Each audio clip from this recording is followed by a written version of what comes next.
Hi, welcome back to part 2 regarding the Bondtech extruder for the Prusa Mini. So we're going to be fitting this today and hopefully a step-by-step guide, see how we get on, see how easy or difficult it is and any problems that are encountered. Looking at the instructions, you need some snips, the original spanner for the Mini and a set of Allen keys, just 2 keys actually needed. So I'm going to be referring to the actual online guides, so I'll be referring to those now and again off camera. So hopefully we can put together a selection of shots showing the extruder being fitted. Okay, let's start and carry on. Okay, so the first thing I'm going to do with some snips is take off the 3 tie wraps that are holding the cable. Do this very carefully.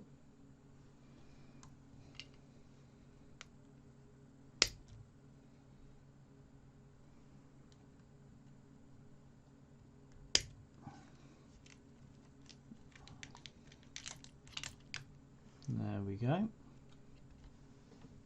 And just remove those old tie wraps.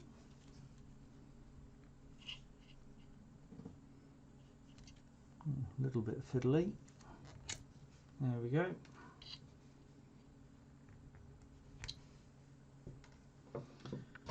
Next, using a 2.5mm, hopefully I've got the right one here, we can remove the extruder.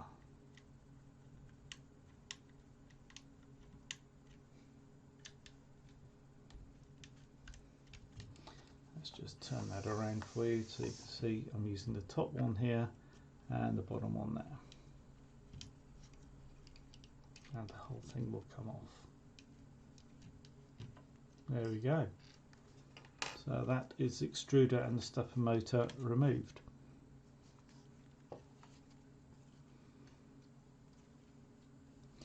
Obviously, before you start, make sure you've got everything powered off and that the tip of the nozzle is nice and cool.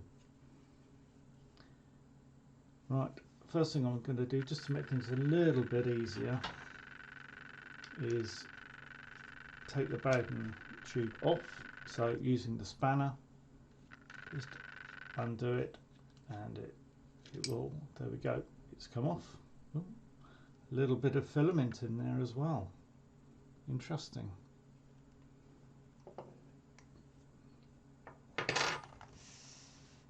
Okay, so it makes it a little bit more flexible. We can now put it down if we need to. Right, let's take this item apart. It's really a case of following the instructions to take everything out. Let's see, put that out. One bolt. You will need to keep some of these bolts. Let's have a look and see what we are doing next. I think that one.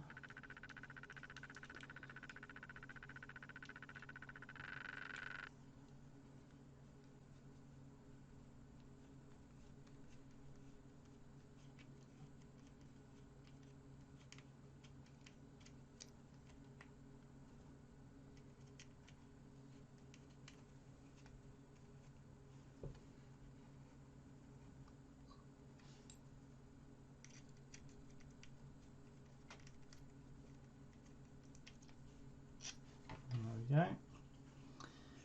And we have a couple here.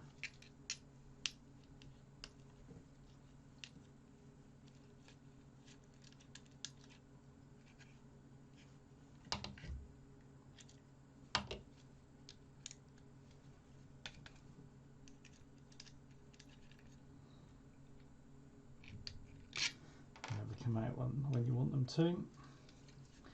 What else do we have? I have one there.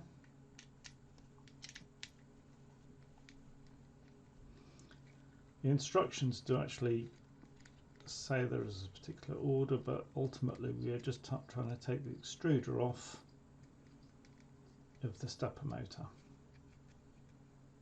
So eventually they will all come out, but we also have to reuse this tube and this brass fitting.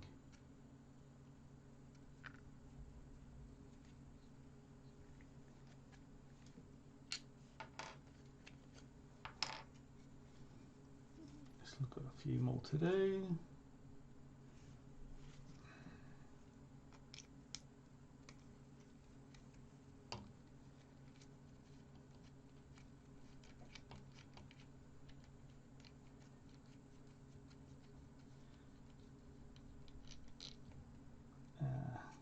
We're getting there.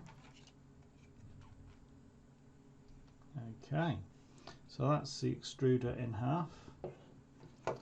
You can actually see it's a little bit of filament in there. That's the spur gear that I was mentioning, has a bit of slop against the stepper motor pinion, and that ultimately causes the what I would say clicking noise. So let's put that to one side. Let's carry on undoing this. These are quite short bolts that are going into the stepper motor. I believe these will need to probably be reused, so I'll keep those nice and careful over there. That's the stepper motor. Okay, so we now need to get to undo the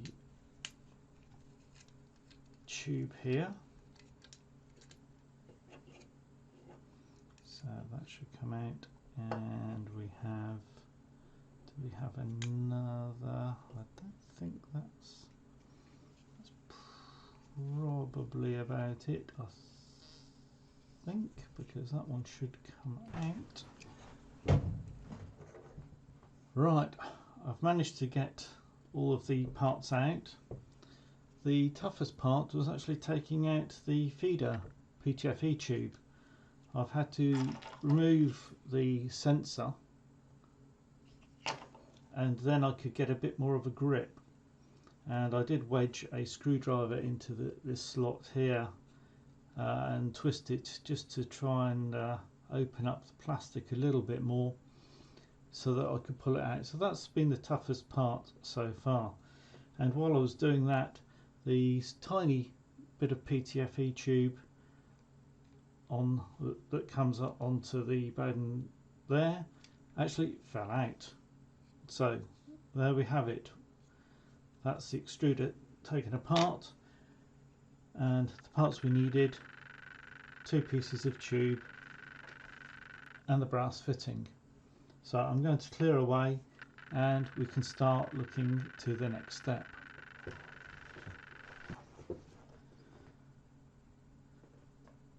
So the next step we have is fitting this into that. First of all, let's put the bit of Ptfe tube in. Just pops in and press it, and it doesn't go very far actually. Then we've got the coarser thread, and we're just going to pop that in, and let's see how this turns. Oh wow. So that's probably as far as it will go finger tight. That's gone straight in. I'm just going to check that that's probably as tight as it needs to be, just not even a quarter of a turn. That is nice and tight, so that's good. So step 1 ready.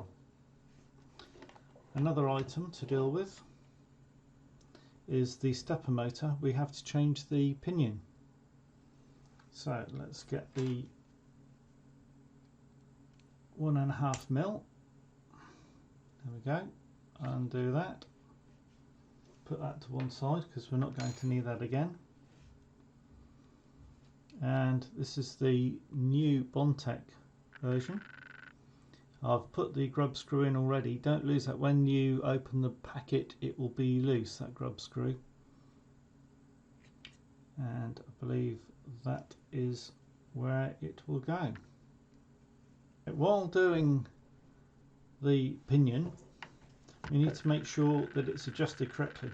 Now they do include in their set some replacement zip ties, which we can hopefully open up because they've taped them very, very well indeed.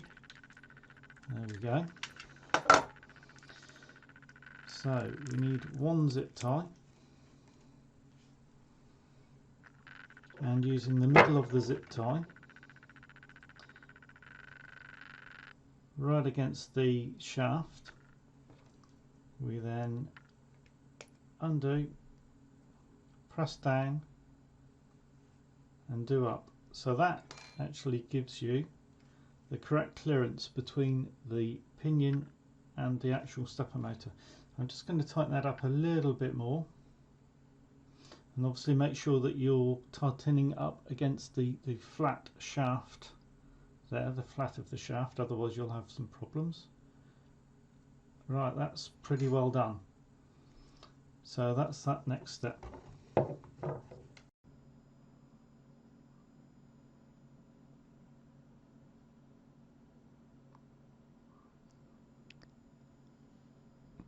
Okay, so we now need to add the stepper motor to the Bondtech extruder housing, and make sure that you include the adjustment lever, because when I initially started to do it I left it off.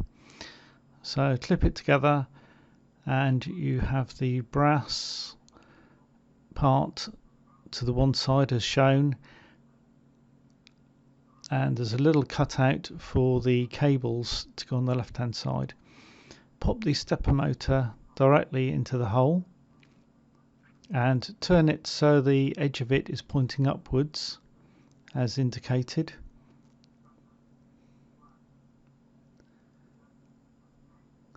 And the cable will go through the slot on the side there. That will be for later on.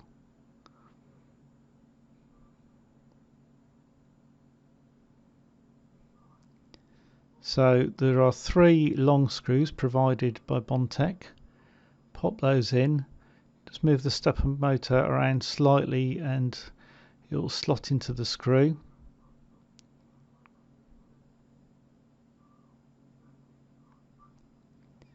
And I'm just going to do these finger tight just to begin with. So a second screw goes in the bottom there.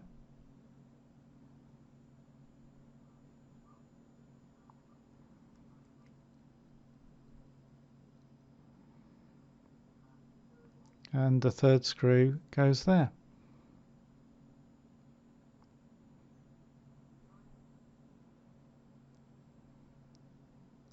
Right, and I'm just going to tighten them up a little bit more, not over tightening though.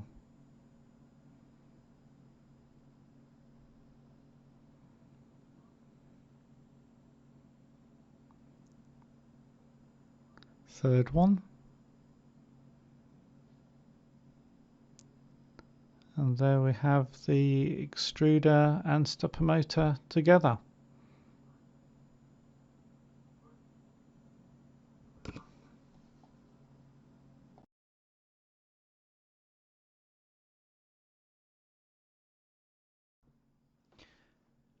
Right, now it's just a case of mounting the extruder with the stepper motor onto the main frame of the Prusa Mini, and to make sure that obviously the cable's going to go in the correct place as well. So we are provided with a couple of screws with the Bondtech kit, a small screw which you can see there, and a longer screw. So a long screw goes in the bottom, short screw goes in the top, and it's just a case of using the 2.5mm Allen key to screw the new extruder onto the Mini. Just takes a few seconds.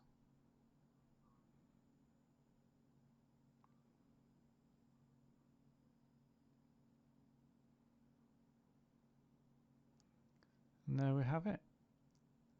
I won't over tighten them.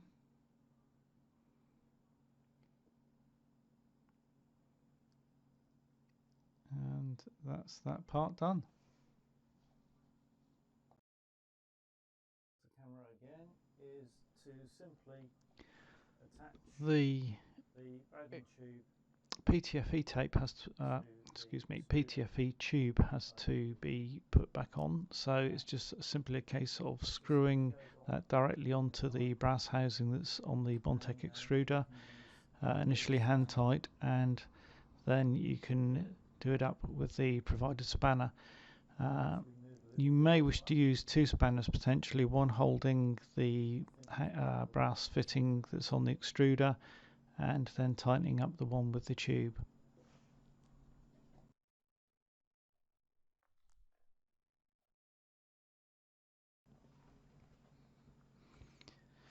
The next step is to set up the Mini's cable. So as part of the Bondtech instructions, you have to raise the extruder to the very top using your thumb and finger to move the worm gear, and you can move the extruder to the very top and then move the nozzle all the way to the far end. And that shows the full extent of travel of the cable, so you can then pop the extruder stepper motor into the slot and the cable into its retreat there, and then we have to pop in 3 cable ties that are provided. So they go in with the fat end of the cable tie towards the gantry there, towards the Bondtech sign, and the tail end comes out towards the stepper motor. And just fasten each one of them.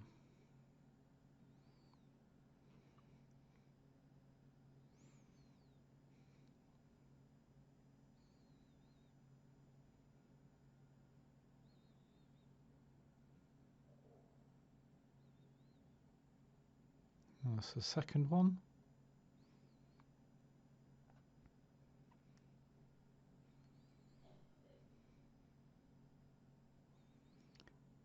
And then the third one.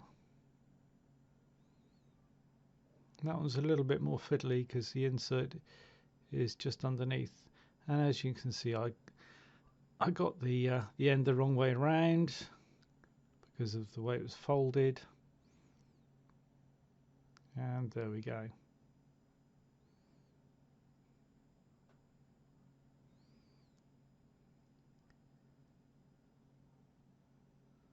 So it's all lined up, ready to be clipped.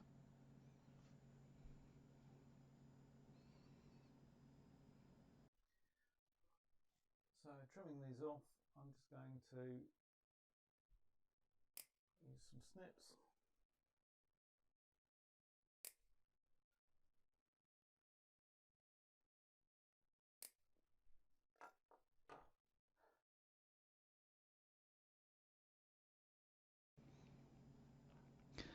The next section relates to inserting the little knurled handle for the tensioner. Now that is quite a fine thread. It needs to be inserted carefully so that you don't cross thread it.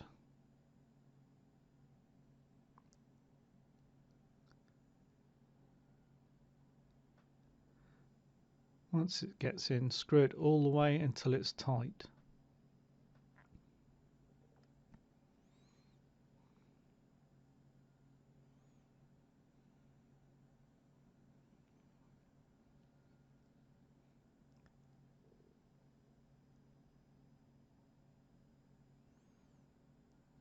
It takes quite a few turns, And then the instructions say back it off 2 complete turns.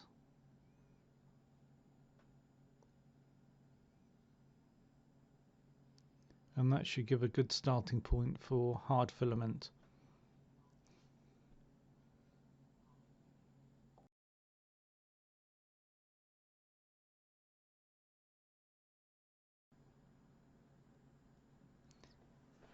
Now we have to insert the Ptfe tube that will ultimately go to the filament sensor. This is one of the final stages. Now it should just be a case of pushing it in, but while I'm actually doing it, it doesn't seem to go in very far. So I guess I'll find out when I start using it as to whether this has gone in far enough. It does have a little captive collar there, similar to the hot end collar for the Ptfe tube. So I've tried doing it a couple of times just to see if it goes in any further. It doesn't really go in very far. So we will see at a later time when we come to test this.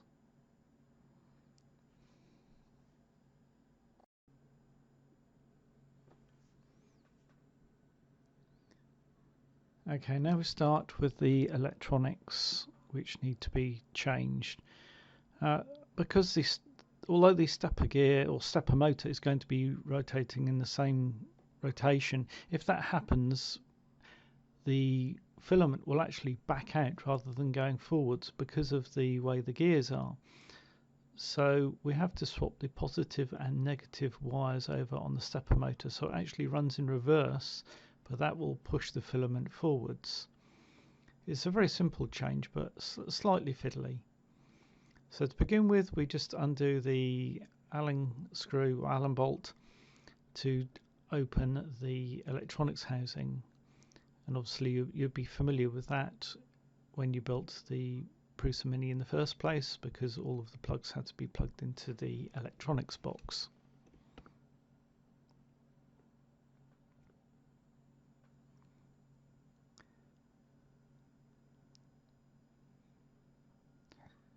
So just going to open the lid of the box, move the cables out of the way.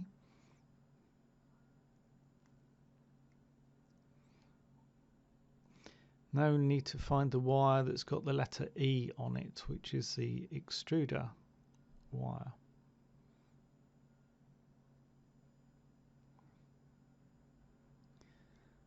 There we are.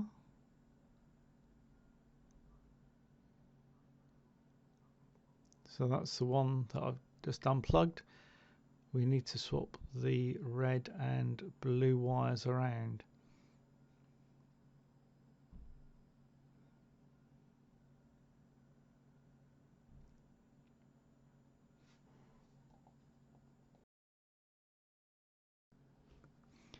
I'm using an extremely fine flathead screwdriver, and I just need to prod the little connectors that show through the plastic. It's just pressing down a little barb and then pushing the cable away, and it pops out. So it's quite straightforward to undo, and then we can swap the blue and red around.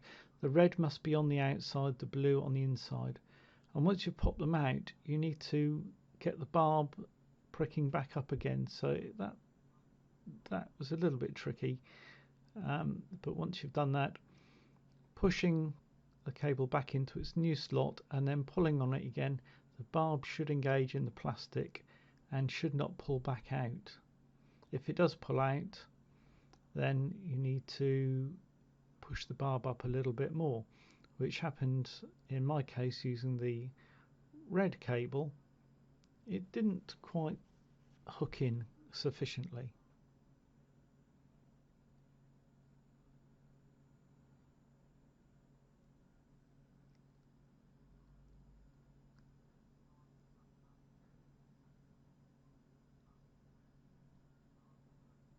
And those are all nice and tight and checked, so they're not going to come out, particularly when you push them back into the socket, or give you any intermittent problems. And I'm now going to put the lid back.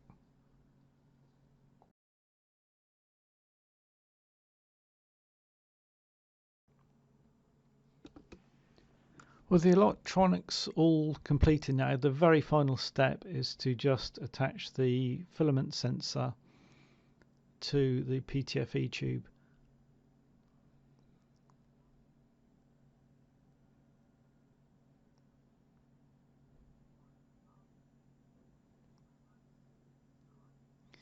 And just do the screw up just enough but not over tightening it, which would cause problems with the filament going through it. So that's adjusted. I will check that with a piece of filament just to make sure the filament will flow. Okay, so that's it completed. So we've got the extruder looking good, stepper motor, it's all wired in. Now to test it, I'm going to do a third video to show the testing of it to see how this goes.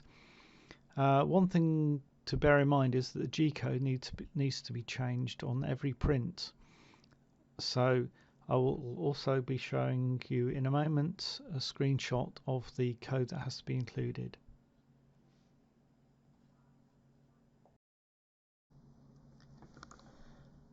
And here we have the support page for Bondtech, which gives you all of the step-by-step instructions. I can just quickly scroll through. It's very much like a Prusa type step-by-step instructions. Very, very easy to follow. In fact, extremely easy to follow.